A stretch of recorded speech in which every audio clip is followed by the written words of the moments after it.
Part 2. The door to the basement had been changed. Without my knowing, it had been changed to a door with a password lock. And, without the password, it was impossible to enter. I took out my phone and took a photo of the door. I wanted to find out if there was a universal key for this type of door. "What are you doing?" Zane exclaimed, suddenly appearing at the stairway. It turned out that he had felt uneasy, so he'd followed me. He stalked up to me and slapped me across the face. "What did I tell you? Did you just hit me?" I put my phone away. "What did I tell you?" he roared again. "This is my house. Do I not have the right to enter? Besides, shouldn't you have let me know that you were going to change the door?" I screamed back. "You were supposed to wait until I had free time to tell you." He raised his arm to hit me again. I leaned back, dodging his strike. "I'm calling the police," I said, taking out my phone. My face was stinging from the pain, and I was so furious that I felt like I was about to combust. We hadn't even been married that long, and he was already abusing me. Things would only go downhill from here. Panicking, Zane grabbed my hand. "Why are you calling the police? This is my house, so why won't you allow me to go downstairs? And why did you hit me? Can't I call the police over this?" I insisted on calling the cops. "Honey, calm down," he said, lowering his voice. I had acted impulsively. Is impulsiveness a reason to hit your wife? I shook his hand off. "Let go. I have to call the police." He grabbed my hand once again. "Honey, is this so big of a deal that you have to call the police? If you feel like things won't work out between us, you can file for divorce." Divorce? When I heard that word, I took a step back, falling silent. Even though we weren't getting along as husband and wife, we weren't at the point where we should get divorced. Moreover, my parents had placed high hopes on our marriage. They were even looking forward to grandchildren. More importantly, if we got divorced, he would get half of this villa. That would be a huge loss for my parents. It wasn't like I agreed to it either. "If you file for divorce, you have to give me the villa," Zane continued.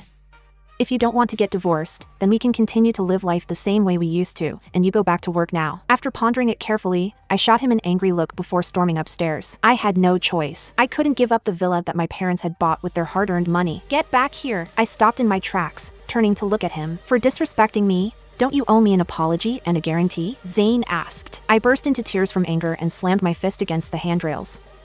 Blood spilled from my hand. Giving him one last glower, I quickly left. When I returned to the office, my colleague, Jane Dorka, asked, "Chloe, what's wrong? You look upset." I told her I was fine and sat down to start work. My right hand was bandaged, so I had to use my left hand to turn my computer on. I didn't want Jane to see it, so I kept my right hand under the desk. "Hey." Jane sat next to me and patted my shoulder. Winking at me, she continued, "Even though you're on your honeymoon with your husband, you need to slow down. Or else, you'll drain him dry." I smiled wryly. If it was my honeymoon doing this to me, I'd admit it. "It's the weekend tomorrow, and we're going out for our company team building excursion. The theme is family related, so we have to bring our spouse or partner," Jane reminded me. "If you don't show up, you'll get penalized." I wasn't interested in team building, but I didn't want to get penalized. However, Zane really loved traveling. He had never missed a single company team building activity in the past. "I'll go if Zane goes," I said. I asked him earlier, but he said he's not going. "If that's true, you two are going to lose your bonus this month. Let me ask him." I got up and walked toward the office space on the other side, which was where he worked. As soon as I entered, I saw him gossiping with two other male colleagues. 2 months ago, an accident had occurred in front of the office. A female driver had run over and killed 3 of our company's staff before running away. Until now, the female driver still hadn't been caught. That was the topic of their conversation. I stopped beside Zane and asked softly, "Aren't you attending the company team building event?" "No," he replied coldly. "If we don't go, the company will penalize us," I continued quietly. "Let them do it then. I don't think that just because we fought, You're so annoying," Zane suddenly shouted. "I'm staying home. You hear me?" The office immediately fell deathly silent. Our colleagues gaped at us in utter shock. My face flushed red. I badly wanted to hide under a desk. He had just raised his voice at me, his newly wedded wife, in front of everyone in the office. What else could I say? Bowing my head, I turned and left. It was at that moment that all my illusions about Zane died completely. When I returned to my desk, Jane wrapped her arms around me. "Chloe, I'm sorry. I shouldn't have pressured you," she apologized quietly. "It's all right." Suddenly, something popped into my head. I took out my phone and sent her a photo. "Jane, you know a lot of things. Could you help me find out if a password-locked door like this has a universal key?" Jane looked at the photo on her phone for a while before nodding.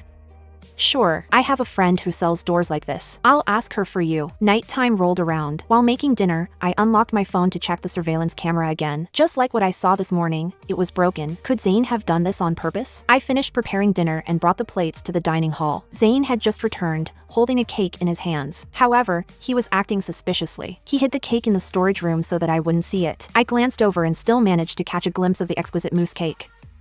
I was taken aback. It wasn't his birthday today, nor was it mine. What was he up to? Since he didn't say a word to me, I naturally didn't ask either. During dinner, we still barely spoke to each other. He was like a customer who'd walked into a restaurant, and I was the waitress. Around bedtime, it was about time that I changed the bandages on my right hand. I carefully unwrapped it. After applying some anti-inflammatory ointment, I rewrapped it in gauze. Meanwhile, Zane lay next to me, turning a blind eye. "Oh, right. Have you given it some thought, Chloe?" Zane suddenly asked. I was stunned. "Given what some thought? The divorce. Have you given it some thought?" he asked again. I laughed coldly. Just what were this bastard's intentions? Did he marry me just to scam me out of a house? What do you think? Do you want to get divorced? I asked him back. Zane said nothing. "If you think that being with me is meaningless, then you can file for divorce," I said magnanimously. "I won't hold you back from your happiness." Zane's face fell. He flipped over suddenly so that his back was facing me. "Let's go to sleep. You asked me to give you time for your psychological disorder to improve, and our relationship will get better. What do you say?" I said pointedly. "Let's see," he said, growing impatient. "I'm tired. Let's go to bed." After I was done cleaning up, I turned the lights off and got some rest. Even though we were a couple, we clearly had different goals. It was unbearably torturous to live life like this. But at this point in time, I had no choice but to endure it. Before I knew it, I fell asleep. Perhaps I'd been conditioned, or maybe it was my subconscious at work, but I woke up in the middle of the night. Beneath the moonlight, the room wasn't as illuminated as it was during the day, but I could still see clearly. When I turned my head, I saw that Zane wasn't here. He must have gone to the basement to work out. This time, I wanted to see with my own eyes what kind of workout he was doing. When I sat up, I heard a rattling noise as my left hand was pulled down. I tugged harder, only to find a silver handcuff around my wrist. The handcuff was connected to a chain that was firmly tied to the leg of the bed frame. I pulled even harder until my wrist began to burn with pain, but I couldn't budge. This is going too far. At that moment, I wanted to kill him, just so he could go to the basement to do some shameful thing. He'd actually chained me up like I was a victim of human trafficking. He wasn't even treating me like a proper human being. At that moment, I heard footsteps outside. Zane had returned. I swiftly lay back down and pretended to be sound asleep. I was a woman. If I fought him head-on right now, I would lose. Therefore, I'd rather fight fire with fire using my wits. Not long after, Zane snuck over and carefully sat down. He gently picked up my left hand and unlocked the handcuff. Then, he unlocked the other end of the chain and put it away. Throughout the entire process, the chain didn't make any loud noises. After that was done, he carefully lay back down. Then, as if testing me, he used his phone to tap my shoulder. I remained unmoving, like I was still asleep. He let out a sigh before finally laying down, relieved. Once again, I caught a whiff of shampoo and the smell of cake. Not just that, but there was another indescribable smell mixed with the two scents. Had Zane brought the cake down to the basement? Was he eating cake while exercising, or was there something hiding in the basement? I couldn't figure it out. Not long after, he began snoring lightly. Meanwhile, I couldn't fall asleep. I could only stare into the distance with my eyes open. When the sun rose, I looked into the mirror to find dark circles around my eyes.